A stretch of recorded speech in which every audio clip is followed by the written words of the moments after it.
How you doing, guys? This is Eric from RuleWasteland.com. I recently did a video on a new headlamp that I had received, which is the Thrunite TH30, and I actually really like this. And they sent me their newer one that they just came out with, I believe, which is the TH30. So we're going to go over this thing really quick. It's a super beefed up version of the TH20. It shares some of the features, like the rubber holding device, which I believe is the same design. I think it's a different diameter, so you wouldn't necessarily be able to use it.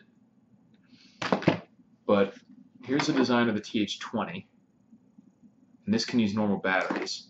And this is the design of the TH30. There's a couple distinct differences. First off, you'll notice that the head strap has a third strap that goes over the top of your head, and that's because this is a heavier flashlight. So if it just had the ones on the side, if you didn't have it really tight, it might just fall over on you. Next, you'll notice that the light is on one end as opposed to in the middle. And if you're just using it as a headlamp, this might not even matter, or it might be slightly negative. But it gives you the ability to hold this like a normal flashlight and actually walk around with it if you need to, or mount it in a bunch of different ways, things like that. Maybe put it in a pocket. It can adjust on the, you just spin it within the rubber housing. So that's good there. One of the things that I really like about this the most, I think the most important feature, beside the fact that overall it's just a more powerful light, is that it's rechargeable. It has a rechargeable battery. Comes with the cable, and the battery that is inside that is rechargeable, which is fantastic because if you're in a survival or prepping scenario, you could get a little solar panel, maybe even something like this OutXE solar battery pack, which I will do a review on soon, or any other methods, like the not GoPro, but whatever those solar battery chargers are, solar panels, all sorts of different ways, power sources that you can use to charge this up. You don't have to have a huge stockpile of batteries, and specifically you don't have to carry them if you're going to put it in a bug out bag or something like that. You can just carry your little solar panel or something along those lines and charge a bunch of various different things instead of having to have batteries for each of them. This is listed as being incredibly bright. With flashlights, I never know if the lumen ratings are 100% accurate, but this thing, they say that the turbo mode is 3,350 lumens, which is absolute madness if that's the case. In fact, it's so bright that it'll only last at that brightness for a minute and a half before it automatically goes downward to just over 1,000 lumens, supposedly, to keep it from overheating. And you can see it's even built with that kind of a heat sink on the back. So while that's cool, if it really does get 3,300 lumens or anywhere close to it, do you really need that if it's only going to last a minute and a half? Why not just leave it at the 1,000 lumens the whole time? I can't really come up with a scenario where the difference between 1,000 lumens and 3,000 lumens is really going to be important when you only have it for a minute and a half, but that's bright. And we're going to go outside and test this in the darkness in here in a second to see how bright it really gets. And as a comparison, which is plenty bright, the other one that I did a review on, plenty bright to illuminate an entire campsite in pitch blackness, is 500, just over 500 lumens, 520 at its brightest. So even 1,000 is twice as bright. And they have a bunch of different modes. High, they say it's 1,200. So high is actually brighter than the secondary turbo mode. Medium is 350. Medium low is 130. Low is 25 lumens. And then they have Firefly, which is 0.5 lumens. And I really like those Firefly settings because, as it mentions here, it's like you have like a whole month, like 30 days of it being on, which is insane, especially if you're talking about survival or bugging out, and you just need to be able to look around at night to start a fire, to find gear in your tent or in your pack, to be able to have a light that just gives you enough light and lasts for a month. That's really cool. That's useful. And then this actually, it has an SOS feature too, which will last for, it's fairly bright at 650 lumens, because obviously you want it to be able to be seen, but it's intermittent. It's giving the SOS symbol in Morse code, so it lasts for 305 minutes. So that's like 5 hours of flashing SOS, which is pretty effective.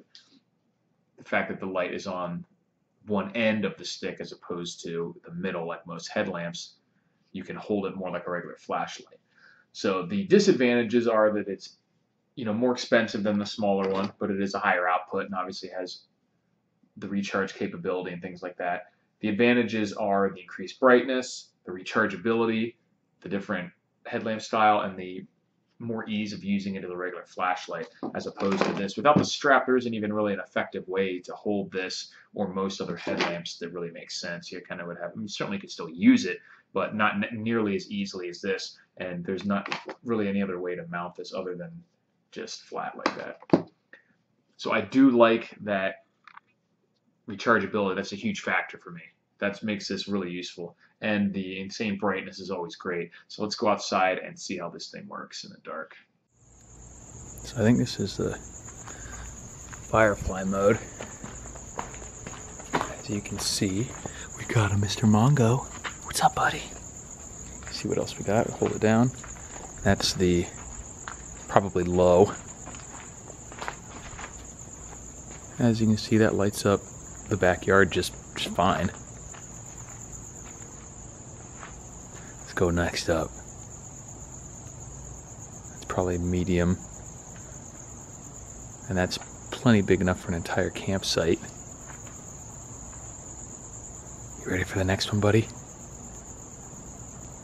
Wait, that went down again.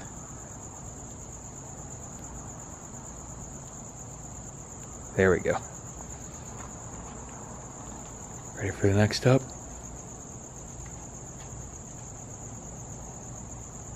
Here's SOS.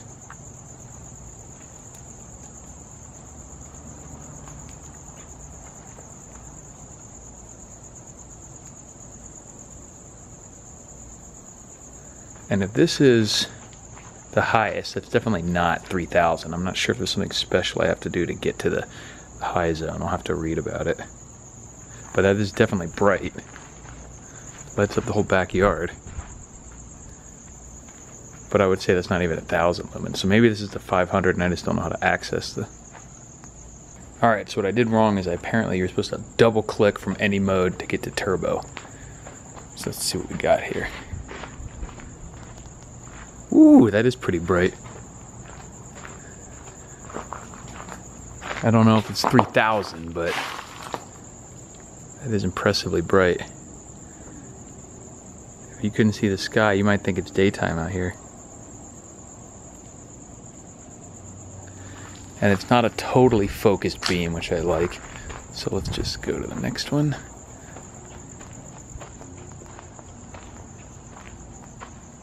So you press and hold to let it go. And I do, apparently, if you turn it off and you will hold it a long time, it'll come on in Firefly mode. So let's try that. That's good. Because if you're turning a light, if you're needing Firefly mode for some reason, and you're turning the light on, you're probably going to not want to mess up and have it turn on in some super bright mode. Whether that's because you want to save batteries or because you just don't want to give away your position. So, kind of like that. What do you think, buddy? Looking pretty. So as you can see, this is plenty good enough for doing things in your starting a fire, stuff like that. And this is good for most everything. The low mode is good for most stuff that you would do like in a campsite situation. So anything higher than that is, you know, you're just really going to want to need some light. So maybe the turbo, if someone falls into a ravine or something and you just need to light up the whole area to make sure you can see them. It's pretty good, man. I like it. I like the functionality of it. It's pretty easy to get through. I definitely like that you can just come on in Firefly mode. That's pretty good. What do you think, buddy? See something you like up there? It's a good light? I think so. Okay, so it took me a second to figure that out because I didn't read the instructions. It's fairly simple. As you saw, all you have to do is double click in any of the modes to get through to turbo mode. So I like that for a couple reasons. First of all, it makes it so there's less modes that you have to click through to get to the ones that you really want. And you're not going to accidentally, you're not going to have to go through this insanely bright flash of light every time you just try to cycle back around. That's going to save your battery. It's going to not give you away position as much and things like that. And I also really like the fact that you can just always turn it on in Firefly mode, because most of the time that's where you should be starting. You don't know how bright of a light you need, so you might as well start low and then just work your way up from there. There's a lot of reasons why saving battery is obviously the most important, and you just don't need to do any more brightness than you need, especially in a survival situation where you might be not wanting to give away your position. So I like it, man. I'm stoked. It is rather large for headlamps, so I still think that if you're just doing a normal, the power goes out, you just need to see your way around, I would grab this one. Save batteries, it's just smaller, it's easier, things like that. But in terms of capabilities, this is a better light, and I'm really glad I have it. So you can check out the link in the description below to where you can get this on Amazon if you need that extra capability. And it comes with an extra of the rubber.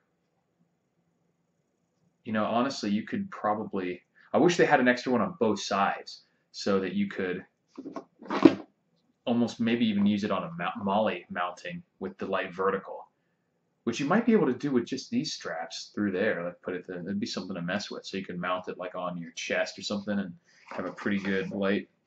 It also comes with a pocket clip if you decide you need that, and an extra rubber cover for the charging port, and some extra O-rings. So you got a lot of stuff to keep this operational for quite a while.